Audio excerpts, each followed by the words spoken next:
Good morning everybody, welcome to A Tale of Spices. I'm going to show you a sweet dessert which is world famous from Bengal.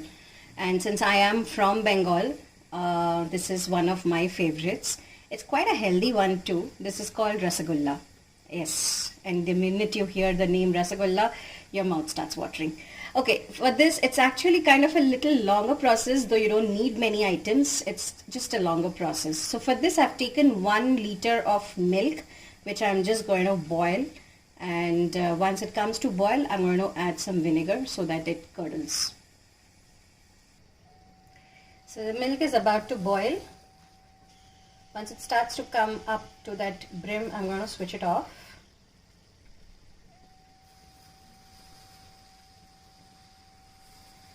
There. So I'm going to switch it off now. I have here 2 tablespoons of vinegar. Now for 1 liter of milk, you're going to take 2 tablespoons of white vinegar. This is simple plain old white vinegar. I'm going to add that to it. Why I use vinegar instead of lemon juice, because a lot of people use lemon juice to curdle the milk. Why I use vinegar is because it keeps it white, and also it becomes very soft, because if you use lemon juice it tends to become a little rubbery sometimes. So after I've added the vinegar, I'm going to just let it sit for 2 minutes. Just run your spoon all along, and I'm just going to let it sit for 2 minutes. I have here a sieve, and I'm going to line it with a clean muslin cloth. If you don't have muslin cloth, you can use a simple plain white handkerchief, clean one, and you can use that too. So preferably a cotton one. So just I'm going to put it on top of a bowl, and I'm going to take this curdled milk and pour the whole thing into it. Now this is the same process that they use to make paneer also. Now this thing that you get, the curdled milk that you get, the milk solid that you get, is called chhena in Bengal, and it's quite a refreshing thing that they sell there. They'll just top it up with some honey or some sugar, and they will sell it as street vendors would sell it, you know, because it's a very rich, nutritious dessert. So what I'm going to do right now is I'm going to take the ends of it.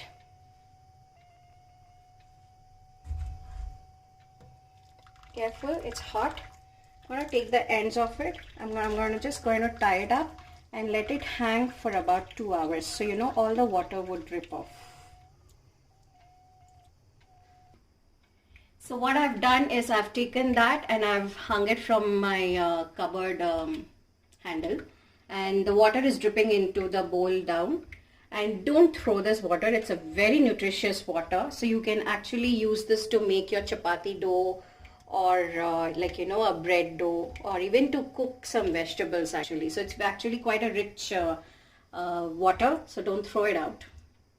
This is going to take about 2 hours to 2 to 3 hours, so we'll do the rest of it after it's done. Now I've taken about 3 cups of water. To that I'm adding half a cup of sugar.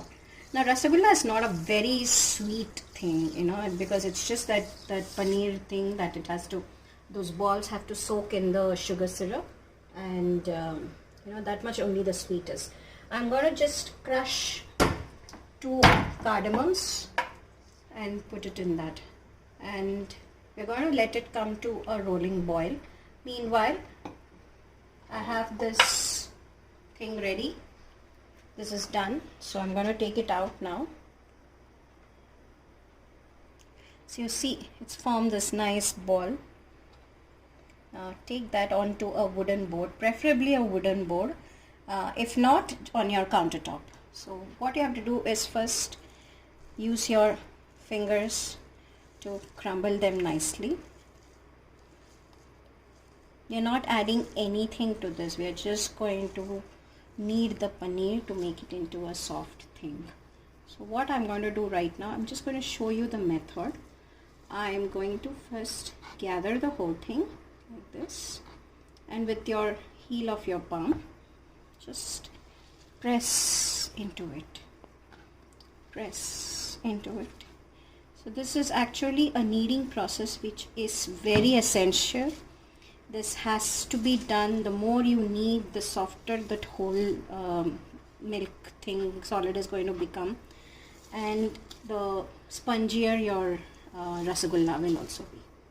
So this is going to take, the kneading process is going to take close to about 4 to 5 minutes. So I'll just keep kneading them. So you see, when you're doing this after kneading for almost 2-3 minutes, you'll see that it's become that smooth texture now, from that crumbly texture because of the kneading process. When you spread it out, it forms that one layer. So that's when you know that it's almost there. Just a minute or more. So after about 5-6 minutes of kneading, so this is how the soft ball has formed. So from this you have to take a tiny amla size of ball and make it into, press and try to make it into a nice round, so there are no cracks in there. Just make it into a nice smooth round. There.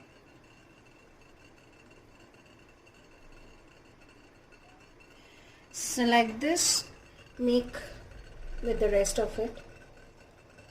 Keep the size of the rasgulla balls sim, because it will take that much time to cook, and if you make each one a different size, it will not cook evenly.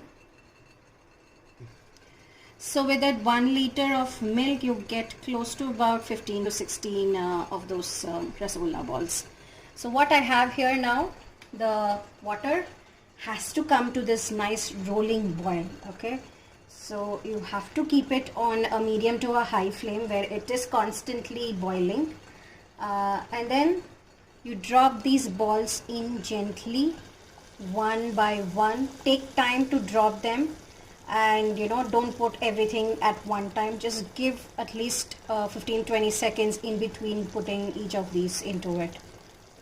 So this is mainly to prevent it from sticking to each other. So I'm going to slowly drop, and don't overcrowd the pan also. If you think you have put in about 7 or 8 and it's already filling up, so wait till it comes to a full thing, and then do a second batch.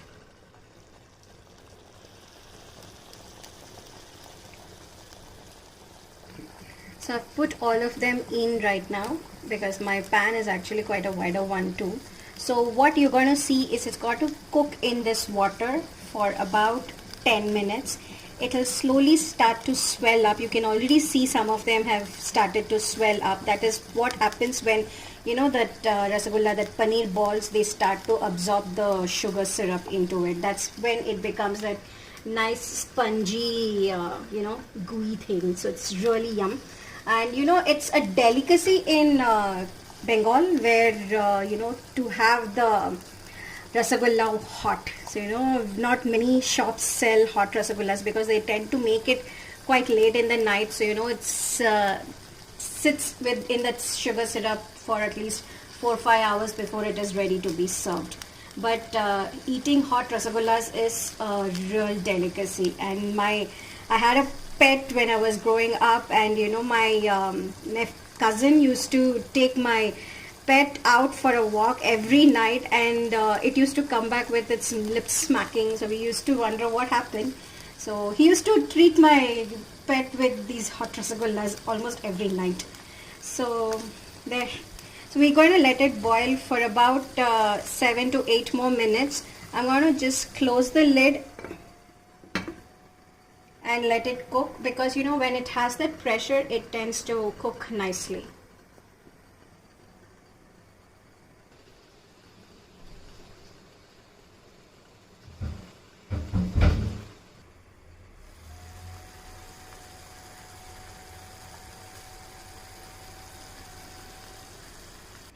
So this is after almost 10 minutes. It's been boiling away, and you see how beautifully it has fluffed up. The rasgullas, these are really yummy. I cannot wait for it to cool down a little to just gobble up a few. So actually at this point you can just switch it off, and let it sit in the sugar syrup for, like, you know, till it comes down to room temperature, and then you can serve it up. So definitely I want to just take out one and show you how spongy it is. So just let me just see if I can handle the heat.